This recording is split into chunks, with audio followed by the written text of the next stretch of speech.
मेरे छोटे बड़े बहन भाइयों को नमस्कार। आज पढ़ेंगे प्रश्नावली 9.1 का प्रश्न संख्या 10 सिद्ध कीजिए कि तीन बिंदु है, तीनों बिंदु क्या है? संरेख।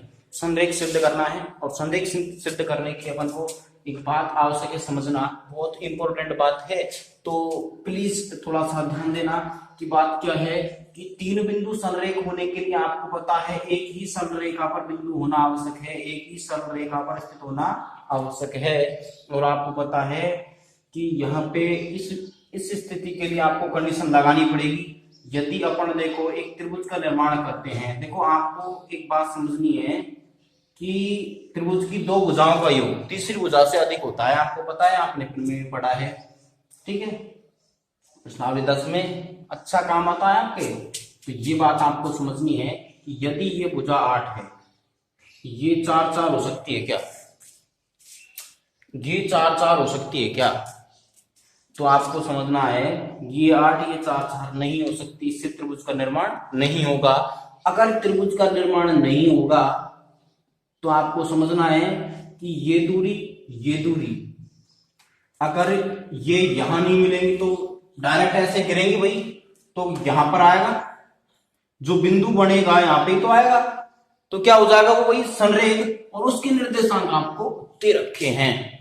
ये बात समझनी है कि आपके ये दूरी, तो इसके लिए कंडीशन बनती है बेस्ट कि यदि मैं नाम दूं यहां पे कि ये इसके बीच की दूरी और ये इसके क्या हो जाएंगी बराबर, अर्थात अपन कह सकते हैं 4 + 4 दो दूरियों का योग तीसरी दूरी के क्या हो जाएगा बराबर हो जाएगा। देखो आपको पता है 4 + 4 ठीक है बराबर 8 हो गया, और यहाँ पे कितना निकला 8, तो अपन कह सकते हैं 8 बराबर 8। तो ये क्या स्थिति क्या हो जाएगी संरेख, ठीक है, अर्थात ये दो लाइन है दोनों यहाँ पे मिलेंगी, तो अपन कह सकते हैं A B C. A B और बी सी किसके बराबर है? एसी के। तो ये स्थिति संरेख की होती है। तो इसके लिए अपन देखते हैं यहाँ पे, तो सबसे पहले अपन निकालेंगे ए बी के बीच की दूरी। लिखोगे स्पष्ट, माना बिंदु ए बी सी संरेख बिंदु है।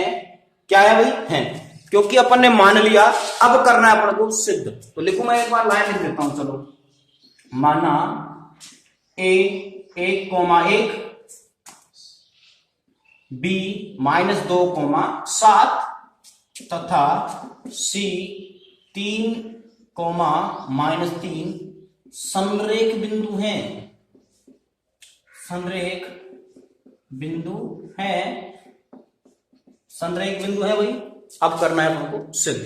अब सिद्ध करने के लिए सबसे बेस्ट तरीका क्या है? सबसे पहले आप निकालोगे ए बी के बीच की दूरी। क्या निकालोगे भाई? ए बी के बीच की दूरी, लेकिन ये आपको ए बी के बीच की दूरी। इसके बाद लगाओगे अंडररूट में x1 - x2 का whole square plus y1 - y2 का होल स्क्वायर। इसको ये भी लिख सकते हो कि x2 - x1 का होल स्क्वायर, y2 - y1 का होल स्क्वायर। अब यहां से ए बी बराबर आपको पता है कि कैसे निकालते हैं इसको, x1 y1 x2 y2 मान सकते हो। यदि ऐसा नहीं होता तो पहले में से पहला घटाओ, पहला, और ये माइनस है, सूत्र में माइनस होता है, माइनस माइनस क्या हो जाएगा प्लस, और 2 का होल स्क्वायर, चिन्ह किसका? प्लस का आएगा, क्योंकि सूत्र में प्लस है। इसके बाद एक में से क्या घटाओगे? 7 का होल स्क्वायर, क्योंकि दूसरे में दूसरे को घटाना है। तो आपका ए बी बराबर आ चुका है 2 और 1 कितना? 3 का वर्ग, स्क्वायर का मतलब वर्ग, दोबारा गुना करना होता है, चिन्ह किसका? प्लस का। अब 7 में से 1 गया तो माइनस का कितना बचेगा? 6, क्योंकि ऋणात्मक संख्या ज्यादा है, प्लस की 1 कम कर देंगे तो माइनस 6 बचेगा का वर्ग। ए बी बराबर आपको पता है 3 का वर्ग होता है 9, चिन्ह किसका? प्लस का, और 6 का वर्ग 36, -6 को -6 से गुणा करोगे तो 36 आएगा, क्योंकि माइनस माइनस गुणा करने पर प्लस हो जाता है। इसके बाद ए बी बराबर 36 और 9 कितना हो गया भाई? 45। कितना हो गया? 45, क्योंकि 4 यहां से भी है, 5 एक्स्ट्रा, तो 45। तो ए बी बराबर आप कह सकते हो 9 × 45, 9 पंजे 45 होता है। 9 3 के रूप में बाहर निकलेगा क्या? बिल्कुल, ए बी बराबर अपन कह सकते हैं 9 निकला 3 के रूप में बाहर, और अंदर क्या रह गया 5। तो ए बी बराबर क्या कह सकते हो 3√5। इसके बाद सेकंड जो कंडीशन आपकी बढ़ रही है वो है बीसी के बीच की दूरी। किसके भाई? बीसी के बीच की दूरी। और इसके लिए अपन को वही काम करना है, पहले में से घटाओ, -2 में से क्या घटाओगे 3 का वर्ग।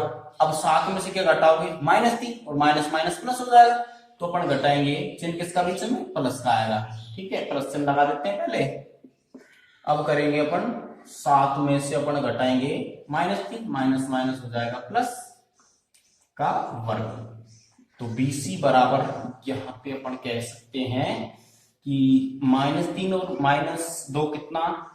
-3 5 का वर्ग, प्लस यहां हो गया 10 का वर्ग।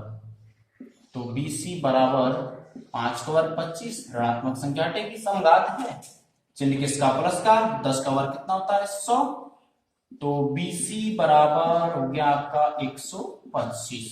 100 प्लस 25 125। तो BC बराबर अपन कह सकते हैं क्या? 25 पंजो 125 होता है क्या? होता है, बिल्कुल होता है। 25 5 के रूप में अंडर रूट से बाहर निकलेगा और अंदर रहेगा फिर 5, तो इसको कह सकते हो 5√5। लास्ट जो कंडीशन आपकी है, अब निकालनी है आपको AC के बीच की दूरी। किसके भाई? AC के बीच की दूरी। वही तरीका, घटाओ, 1 में से क्या घटाना है? 3 का वर्ग, प्लस 1 में से 3 घटाया, 1 में से -3 घटाना है। 1 प्लस अब क्या हो जाएगा 3, क्योंकि माइनस चिन्ह, और सूत्र में भी माइनस क्या हो जाएगा? प्लस। क्या कितनी घात? 2 घात वर्ग। तो AC बराबर क्या निकाल रहे हैं भाई? AC के बीच की दूरी अंडर रूट में 3 में से 1 गया तो -2 का वर्ग, प्लस 3 और 1 4 का वर्ग। तो AC बराबर आपका यहां चुका है 2 का वर्ग कितना? 4, प्लस 4 का वर्ग कितना? 16। तो AC बराबर 16 और 4 कितना? 20। और आपको पता है 4 पंजों कितना होता है? 20। 4 पंजे 20 होता है भाई। 20 को ऐसे लिख सकते हैं, AC बराबर आपका आ गया 4 2 के रूप में बाहर निकलेगा और अंदर रह जाएगा 5। तो आपको स्टार्टिंग में बताया था कि दो भुजाओं के बीच जो बीच की दूरी आपकी है, ठीक है, वो तीसरी के बराबर होनी चाहिए। तो ऐसी कंडीशन आपको लग रही है कहीं पे कि यहाँ पे 3√5, यहाँ 5√5 और यहाँ 2√5, तो क्या जोड़ सकते हो क्या? 2√5 और 3√5 कितना? 5√5, और यहां भी कितना भाई? 5√5 हो गए थी सितम। ओके, देखो क्या लिखोगे? अतः ये पहले अपन देखते हैं, चलो, AB प्लस AC बराबर किसके? BC के। ठीक है, ये संरेख होने की स्थिति है। क्या भाई? संरेख होने की स्थिति है, तो अपन कहेंगे AB प्लस AC बराबर BC। तो कंडीशन लगाओ भाई, कुछ नहीं है। AB कितना? 3√5 प्लस AC कितना? 2√5 बराबर BC कितना? 5√5। तो इनका योग बराबर आ रहा है क्या? बिल्कुल, 2√5 और 3√5, 5√5 बराबर 5√5। तो कह सकते हैं इति सिद्धम। क्या क्या कह सकते हो कि ABC संरेख बिंदु है।